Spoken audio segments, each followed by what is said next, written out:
परमेश्वर के धन्य नाम की महिमा हो। प्रभात मनन के सत्र 2731 में आप सभी का बड़े प्रेम के साथ स्वागत करता हूँ। आइए आज के मनन के लिए हम पढ़ते हैं प्रकाशित वाक्य अध्याय 2 पद 4। पर मुझे तेरे विरुद्ध ये कहना है कि तूने अपना पहला सा प्रेम छोड़ दिया है। प्रभात मनन के हमारे बीते सत्र में हम ये देखे थे कि इफिसुस की कलीसिया कैसे अपना पहला सा प्रेम छोड़ दिया था। उनके बीच फैली हुई झूठी शिक्षा उन्हें पहला सा प्रेम से वंचित कर रखी थी। इधर एक बात अवश्य समझने की है, आप में से कम कुछ लोग भी ये तो सोचते होंगे कि झूठी शिक्षाएं कैसे हमें पहला सा प्रेम से वंचित कर सकती है।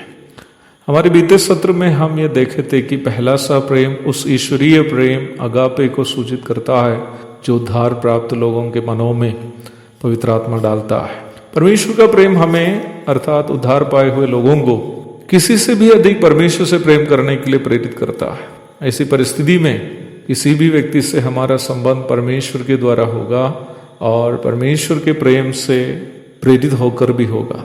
हमारे कल के मनन में हम इसके लिए कुछ उदाहरण भी आपके साथ साझा किए थे। जब एक व्यक्ति परमेश्वर से प्रेरित होकर जीवन बिताता है, वो ऐसा कोई काम नहीं करेगा जो परमेश्वर पसंद नहीं करता है। कोई भी ऐसा संबंध नहीं बनाएगा जो परमेश्वर पसंद नहीं करता है। परंतु जब हम परमेश्वर से अधिक रुपये से प्रेम करने लगते हैं तो हम परमेश्वर को और उनके वचन को और कलीसिया को और आत्मिक जीवन को महत्व दिए बिना रुपये के पीछे भागने वाले बन जाते हैं।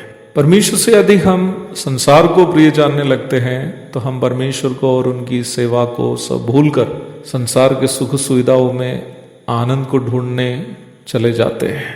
परमेश्वर से अधिक हम शरीर की अभिलाषाओं को महत्व देने लगते हैं तो हम अवैध प्रेम संबंध, अनैतिक लैंगिकताएं, अश्लीलताएं आदि में डूबकर जीवन बिताने लगते हैं।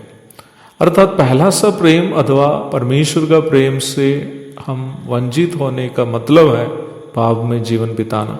इफिसुस में कई प्रकार की झूठी शिक्षाएं सिखाई जाती थी। उसमें से एक हीन शिक्षा ये थी कि शरीर माया है, इसलिए शरीर से करने वाले कामों का कोई महत्व नहीं है। अर्थात यदि शरीर से पाप भी करे कोई फर्क नहीं पड़ता। निम्न झूठी शिक्षा सिखाने वाले झूठे शिक्षकगण ये भी सिखाते थे कि प्रभु यीशु मसीह की मानुषिक देह वास्तविक देह नहीं थी बल्कि काल्पनिक थी। इस झूठी शिक्षा को डोसिटिज्म कहते थे। यूहन्ना अपनी पहली पत्री में यही झूठी शिक्षा के संबंध में विश्वासियों को चेताते हुए आप देख सकते हैं। मनुष्य के शरीर पाप से प्रदूषित होने के कारण और वैसे ही पाप करने की इच्छा शरीर में वास करने के कारण निम्न झूठी शिक्षा इफिसुस के कई विश्वासियों को पाप करने के लिए प्रभावित किया। इसके परिणाम स्वरूप विश्वासी होकर जीवन बिताने वाले कई लोग भी अलग अलग पाप तथा सांसारिक दावों में डूबने लगे। विश्वासियों के बीच में वंशीयवाद तथा विवाह के संबंध में अज्ञानता आदि बढ़ने लगे। पहला तीमुथियुस अध्याय 1 पद 3-4, अध्याय 4 की 1 से 3 आदि भाग पढ़िएगा। उनके बीच में ऐसे ऐसे तथाकथित अगुवे भी थे जो घरों में घुसकर कमजोर महिलाओं को अपने वश करते थे और अपनी शारीरिक अभिलाषाओं की पूर्ति के लिए आत्मिक रूप में दुर्बल उन महिलाओं का शोषण करते थे। दूसरा तीमुथियुस अध्याय 3 पद 6 और 7। पहला सा प्रेम से वंचित इफिसुस के विश्वासी रुपये के लोभ में भी डूबे हुए थे। पहला तीमुथियुस अध्याय 6 पद 9 और 10। रुपये का लोभ किसी भी व्यक्ति में हो, वो चाहे साधारण विश्वासी हो या प्रभु की सेवा करने वाले, ये साबित करता है कि वे परमेश्वर से अधिक धन की देवता से प्रेम करता है। लूका 16 की 13 और 14 पढ़िएगा।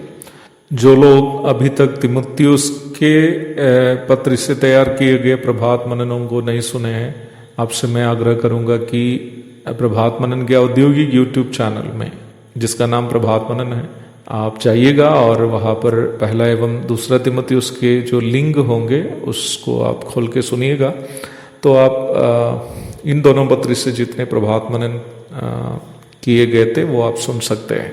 जब हम 14 पद की ओर आते हैं, इफिसुस के विश्वासी लोग पहला सा प्रेम से वंचित हो जाने का एक बड़ा परिणाम को देख सकते हैं। प्रभु की इच्छा हुई तो हमारे कल के मनन में हम उस विषय पर चर्चा करेंगे।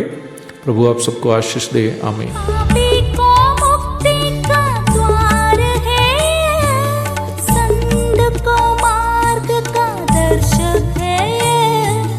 विश्वास जो करते